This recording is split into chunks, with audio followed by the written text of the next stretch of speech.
SNC-Lavalin a-t-elle construit son empire en Afrique du Nord en distribuant des pots de vin? La question se pose après les révélations du printemps arabe en Libye et en Tunisie. Mais cette semaine, c'est l'Algérie qui est mise en cause, un pays où la grande firme d'ingénierie québécoise a obtenu pour plus de 4 milliards en contrats, dont un avec Simard Beaudry, l'entreprise de Tony Accurso. Nous avons été une des rares équipes de télévision à être admise en Algérie, au grand mécontentement de SNC-Lavalin. Pouvoir militaire, argent et politique. Enquête au cœur du système secret mis en place par SNC-Lavalin dans le plus gros pays du Maghreb. Nous sommes en Algérie depuis moins de 24 heures. Direction, le siège social de SNC-Lavalin à Alger, la capitale. Mais les agents de sécurité nous empêchent de filmer.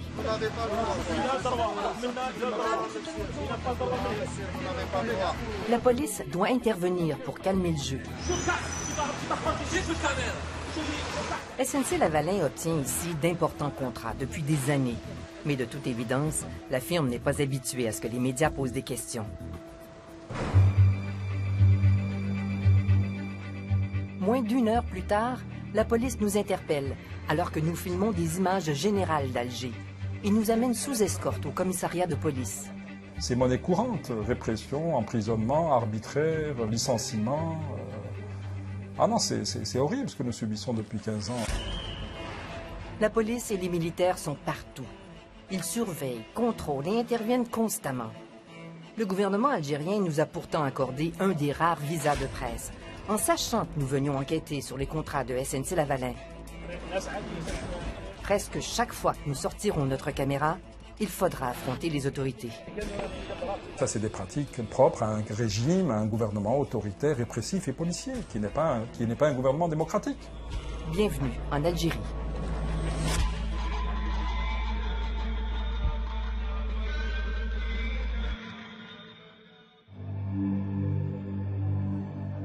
Cet homme, surnommé l'homme qui parle trop, a été arrêté plus de 100 fois. Il a été menacé de mort et emprisonné. Depuis 15 ans, il dirige l'association algérienne contre la corruption. Un travail risqué parce que les grands scandales économiques en Algérie sont souvent liés au gouvernement et à la toute-puissante armée algérienne. On a mis en parallèle le classement des 10 premiers pays qui sont les plus transparents en matière de lutte contre la corruption. Et on a mis en parallèle un autre classement qui est un classement algérien. Quels sont les 10 pays avec qui l'Algérie commerce et a des relations économiques? Aucun des 10 pays les moins corrompus ne commerçait, n'obtenait des marchés avec l'Algérie. Donc à la limite, j'ai dit, à la limite c'est comme si nous disions, dis-moi avec quel pays tu commerces, je dirais si tu es corrompu ou pas. L'Algérie est riche en hydrocarbures. L'or noir rapporte 70 milliards de dollars par année à l'État qui contrôle la ressource. Presque le tiers du pétrole consommé au Québec provient d'Algérie. Depuis 15 ans, 400 milliards de dollars ont servi à bâtir des infrastructures. Une manne pour les compagnies étrangères. Un terreau fertile pour la corruption. Nous avons été amenés à être contactés par des entreprises étrangères qui avaient été éliminées pour des raisons un peu obscures. Des témoignages extrêmement accablants. Pratiquement, je vous le dis, j'assume mes propos, aucune entreprise, aucun grand projet n'a échappé à des versements de pots de vin et de commissions.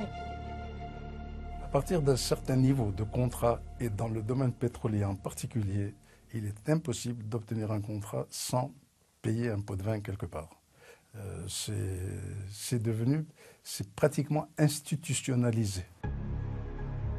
Cet homme aussi dérange, parce qu'il dénonce la corruption en Algérie. Il vit à Paris et son livre, L'histoire secrète du pétrole algérien, est interdit en Algérie. C'est un ancien dirigeant de Sonatrach, la Société nationale des hydrocarbures. Il explique comment les contrats sont obtenus grâce à des ententes secrètes avec des ministres et surtout avec des généraux de l'armée. Les contrats pétroliers, c'est avec l'entreprise de pétrole qui sont signés. C'est le PDG de la Sonatrach qui lui-même en réfère au ministre et par conséquent, bon, l'ordre vient d'en haut, d'accord pour Lavalin ou elle est signée avec Lavalin. Évidemment, l'ordre est transmis d'abord au ministre qui le répercute sur le PDG de la Sonatrach, qui lui-même le répercute sur l'ingénieur en charge du projet, et ainsi de suite. Hein. C'est toute une chaîne. Ah ben oui, c'est toute une chaîne qui se met en place. C'est ainsi qu'un groupe sélect de compagnies étrangères obtient des contrats avec le gouvernement. SNC-Lavalin en fait partie et va faire des affaires d'or ici. J'ai comme l'impression qu'à l'intérieur de Lavalin, c'est une coutume qui existe depuis longtemps. Oui. Parce que dès que Lavalin est arrivé en Algérie, déjà lors du premier contrat, il y a eu des pots de vin qui ont été payés. Ce premier contrat de Lavalin en Algérie remonte à 1981. C'est ce monument, symbole de l'indépendance du pays. Une prouesse technique réalisée par une équipe de Québécois, tel que le rappelle ce vidéo corporatif de la firme. Quelques heures avant son inauguration, l'imposant bâtiment est terminé. Fait que là, ça a été un défi incroyable. Les gens travaillaient, pluie, pas pluie, tempête, pas tempête. Le monument sur les hauteurs d'Alger attire encore aujourd'hui les badauds. Hossein Malti a été impliqué dans ce chantier. Il se rappelle que ses supérieurs avaient tenté de lui forcer la main pour accorder un contrat à Lavalin. Un contrat pour lequel la firme n'était pas qualifiée selon lui. J'ai subi d'énormes pressions. Bon, j'ai dit non, le contrat n'a pas été passé avec Lavalin, mais enfin c'était clair qu'il y avait des commissions au bout. Hein, parce que sinon, pourquoi quelqu'un qui ne connaît pas le secteur, qui ne connaît pas le métier, vient se mêler et vous dire prenez telle entreprise, si ce n'est pour des raisons comme celle-là. Lavalin était alors dirigé par Bernard Lamarre, l'aîné de la famille. Aujourd'hui retraité et malade, il nous a accordé une entrevue au téléphone. Il nie avoir donné des pots de vin. On n'a pas versé de pots de vin, mettons, pour avoir ce contrat-là. C'était surtout une discussion technique. Pourtant, cet ancien colonel du DRS, l'équivalent algérien de la CIA, nous affirme le contraire. Il soutient que le DRS avait fait enquête et obtenu des preuves de cette corruption. C'est connu, ça? C'est connu. Non, c'est pas connu. Non, l'enquête avait été, à l'époque, entamée par les services de renseignement algériens qui étaient parvenus à des pistes probantes, matérielles. Et à ce moment-là, SNC-Lavalin a dit, si vous continuez, nous allons donner la liste des bénéficiaires des commissions. Et il y a eu des instructions à l'époque pour dire stopper l'enquête. Ils ont fait arrêter l'enquête, donc c'est au niveau politique. L'enquête a été arrêtée, je vous le dis. Des instructions avaient été données pour que l'enquête soit stoppée, et elle a été stoppée. De son côté, Bernard Lamarre doute qu'une enquête ait été menée. Je ne sais pas si ça a existé, mais on n'a pas été mis au courant. On n'a pas eu d'enquête faite, mettons, dans nos livres, puis dans les carnets de chantier, tout ça. Il n'y avait même personne qui est venu voir ça. Pendant des années, Lavalin et ensuite SNC-Lavalin, lors de la fusion des entreprises, va continuer à travailler en Algérie sans être inquiété. Mais aujourd'hui, elle a rendez-vous avec la justice algérienne.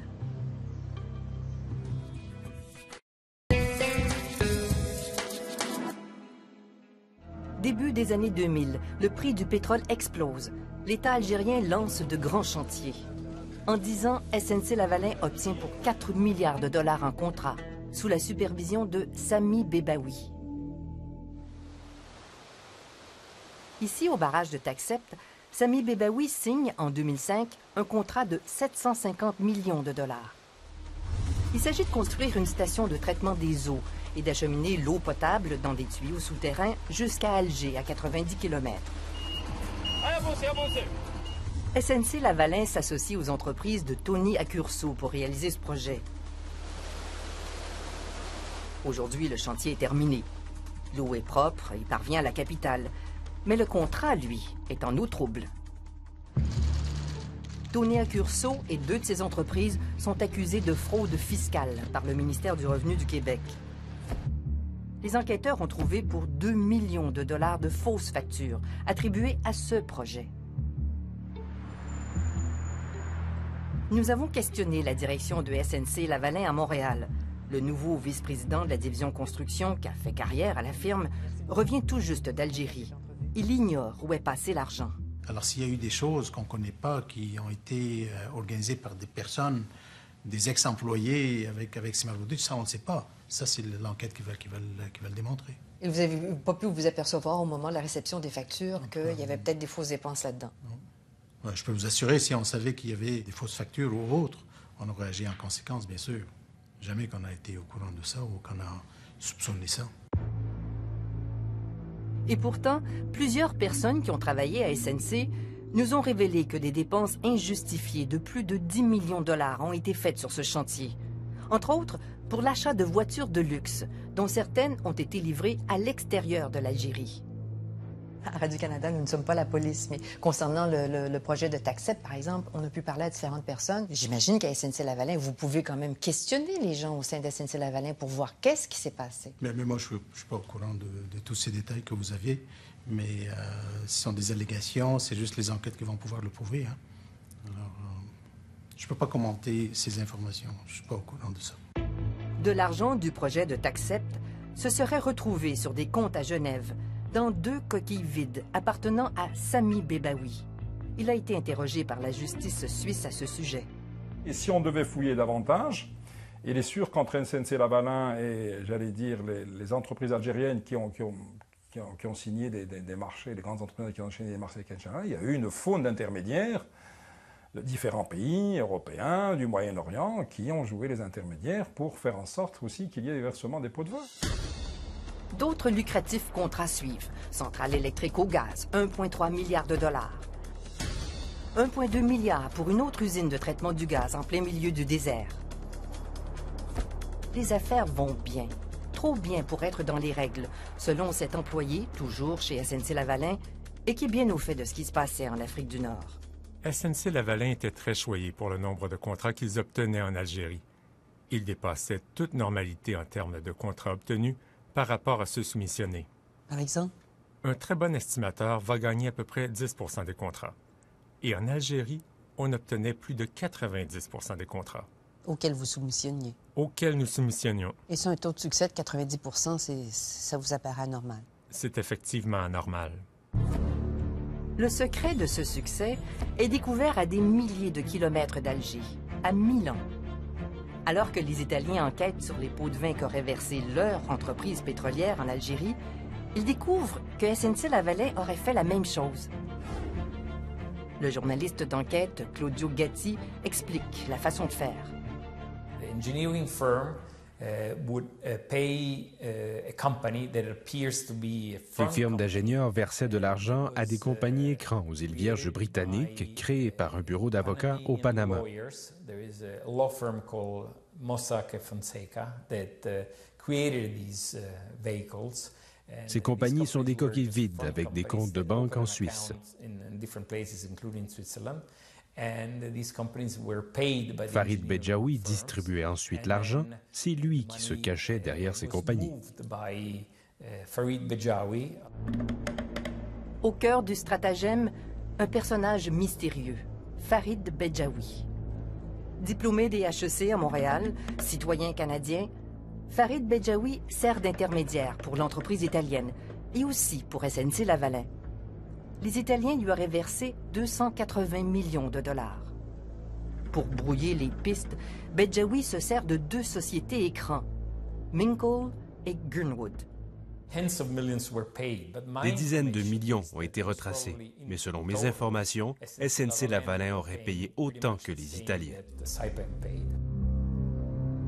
Les 2 compagnies de Bejaoui ont été incorporées en 2004, tout juste avant la signature du contrat de TACSEP. SNC-Lavalin n'aurait pas retracé ce réseau de sociétés écrans, ni les paiements effectués. Vous venez ici et vous me dites que vous ne savez rien sur Farid Bejaoui? Je vous dis la vérité. Je ne le sais pas. C'est l'enquête qui va nous démontrer c'était quoi les liens ou qu'est-ce qu'il y a eu. Il ne faut pas présumer de quoi que ce soit tant qu'on n'a pas les résultats de l'enquête. En Algérie, où il n'a jamais habité, Farid Bejaoui est le neveu de l'ancien ministre des Affaires étrangères. Et son véritable contact est le ministre de l'Énergie lui-même, pour qui il aurait collecté des pots de vin. Le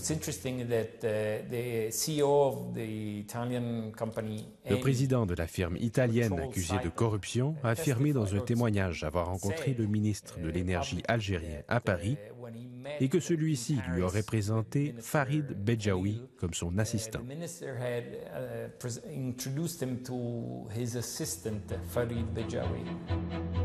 Au Québec, des gens de SNC-Lavalin nous ont révélé avoir fait affaire avec Farid Bedjaoui, qui était surtout lié aux deux anciens vice-présidents.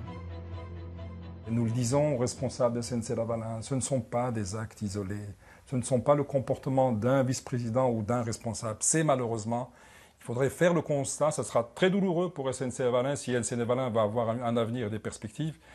C'est que c'est une pratique, j'allais dire, qui est pratiquement systémique au niveau du groupe, tant au Canada qu'à l'étranger. 3 fois, un groupe d'employés a écrit des lettres anonymes à la haute direction à Montréal pour dénoncer les pratiques douteuses qui auraient encore cours au sein de la firme en Algérie. En vain. Le nom de Farid Bedjaoui était mentionné. Des employés locaux nous ont contactés secrètement pour nous en parler. Il me semble que moi, en entrant en Algérie, j'aurais aimé ça rencontrer les employés et me dire, écoutez, qu'est-ce que vous savez de ce gars-là? Qu'est-ce qu'on a fait avec lui? Qu'est-ce qu'on a signé avec lui? Mais on le fait. Je vous l'ai mentionné, on le fait. Et vous posez des questions? Qui a fait affaire avec Farid Bedjaoui? Qu'est-ce qu'on sait de lui? Les employés sont libres de s'exprimer, ils sont libres de venir me rencontrer quand ils veulent. Ma porte est toujours ouverte. En Algérie, il n'y a personne qui m'a parlé de M. Bedjaoui. L'enquête italienne force la main à la justice algérienne. 4 jours avant notre passage, le DRS avait perquisitionné au siège social de SNC-Lavalin à Alger. On a fouillé, on a regardé, on a essayé de savoir aussi. Hein. On a fait tout ça, là. Mais notre capacité de savoir est limitée quand même.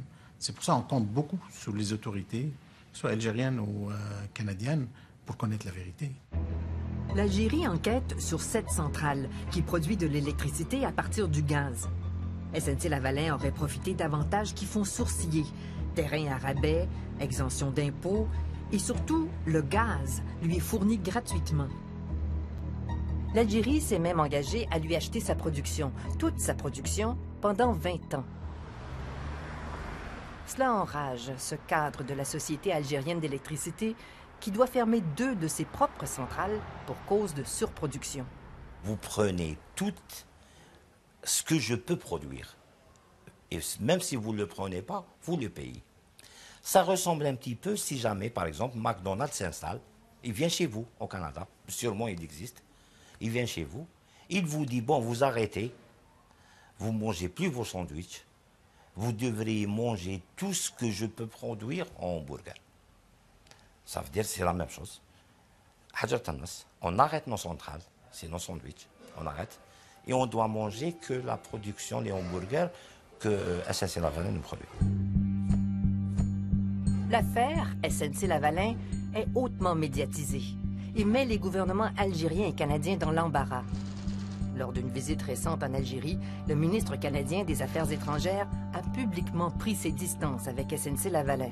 Le Canada joue gros en Algérie. Je pense que si les enquêtes en cours ne sont pas suivies de résultats, l'avenir économique, et je peux dire même politique et diplomatique du Canada avec l'Algérie est compromis. Est-ce que vous pouvez soumissionner actuellement en Algérie? Non, actuellement, à cause de l'enquête en cours, on nous a informé qu'on ne peut pas soumissionner sur certains projets tant que l'enquête n'a pas été complétée.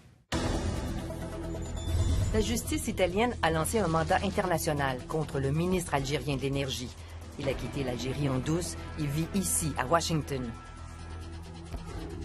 Farid Bedjaoui, l'intermédiaire canadien, s'est réfugié dans son palace à Dubaï.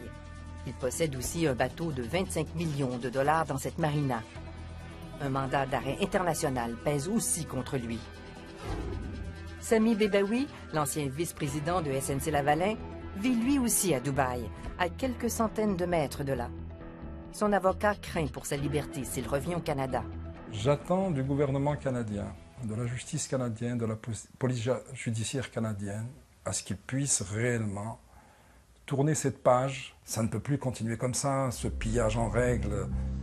La GRC a saisi plusieurs immeubles appartenant à Sami Bedjaoui et ses enfants. Elle soupçonne qu'une partie de l'argent sale a été recyclée à Montréal. Aucune accusation n'a encore été portée. l'opinion publique algérienne met tous ses espoirs dans la justice canadienne. Les Algériens disent de toute manière, du côté du Canada, l'enquête ne se terminera pas comme ça. SNC-Lavalin opère encore des installations en Algérie, mais aucun nouveau contrat n'amène de l'eau au moulin. Et nous, notre politique maintenant, c'est si ça prend des pots de vin, on préfère ne pas faire le contrat. C'est aussi simple que ça. Il y en a qui vont dire SNC-Lavalin ne gagnera jamais aucune soumission et ça sera d'autres entreprises étrangères qui vont On ira travailler ailleurs. Qu'est-ce que vous voulez? Si on ne paiera pas ce prix-là pour gagner un contrat, on préfère perdre un contrat plutôt que payer quelqu'un pour l'avoir. Il y a plus de 30 ans, l'Algérie a donné à SNC-Lavalin sa première chance internationale. Le paradoxe, c'est qu'aujourd'hui, ce pays pourrait lui porter le coup le plus dur.